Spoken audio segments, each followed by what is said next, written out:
Ok, vamos a verificar el funcionamiento de esta fuente de alimentación conmutada de las computadoras de Cryder que se empezaron a utilizar en Shadow y en Dakota en computadoras de 60 pines. Posteriormente se utilizaron las computadoras de 80 pines de conectores negros y de conectores de color gris. Aquí tenemos un componente que ya hemos explicado y que en numeración maya, este es el número correcto, pero en numeración maya, ¿sí? La patita 1 va a tierra. Nosotros sabemos que lleva un puente entre la terminal 2 y la 6 y tiene un capacitor que junto con este capacitor, esta resistencia y esta resistencia nos va a generar en la terminal número 3 unos pulsos de efecto Hall con una frecuencia de 20,000 kilohertz, ¿sí? 20,000 ciclos. Este componente se alimenta por la terminal número 8. Este componente va dentro de la computadora automotriz.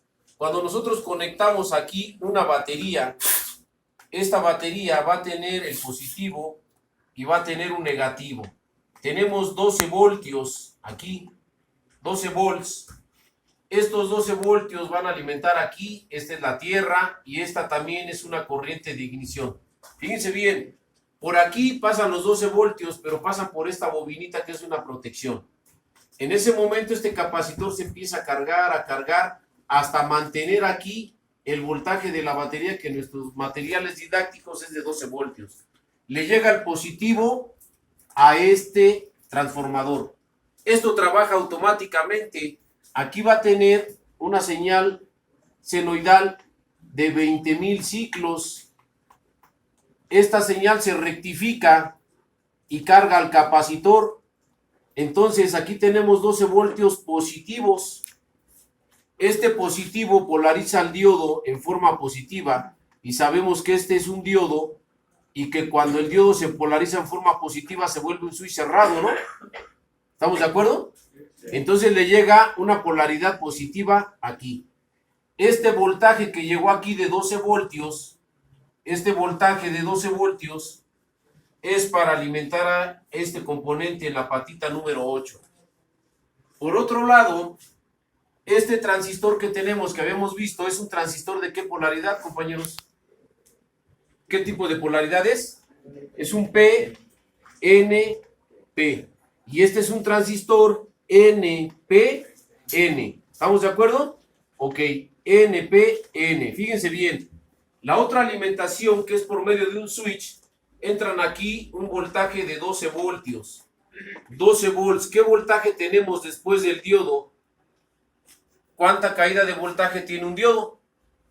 0.7. Entonces, ¿qué voltaje tengo aquí? 11.3 voltios. Y tengo un arreglo resistivo al cual eso le estoy aplicando yo 11.3. Aquí vamos a decir que tengo 11 voltios. Aquí tengo una resistencia de 10 kiloohms y aquí una resistencia de 10 kiloohms. Y la teoría de las leyes de Kirchhoff dice que cuando son dos resistencias del mismo valor, circula una corriente y que el voltaje, ¿cuánto es? La mitad de lo que tiene aquí. Entonces tengo más 5.5 voltios positivos. ¿Estamos de acuerdo? Esos 5.5 voltios que son positivos, aquí este es un voltaje positivo. Ese voltaje positivo le llega a este transistor y dice, yo soy positivo. Al mandarle el positivo se conecta a tierra, entonces este negativo pasa para acá y este se puentea. Entonces los 12 voltios que vienen de aquí pasan para acá, bajan a un voltaje aproximadamente con la caída de voltaje de esta resistencia a un promedio de 9 voltios y esos 9 voltios son para alimentar a la patita número 3. Entonces lo que nosotros hemos visto en teoría hoy de este circuito es que esta resistencia y este capacitor nos dan la frecuencia de salida. Las fallas clásicas en esta computadora automotriz es que este componente se coloca en corto entre el pin 1 y el pin 8. No hay pulsos de frecuencia, no tenemos comunicación con el auto, no da marcha, no arranca, está muerto el automóvil.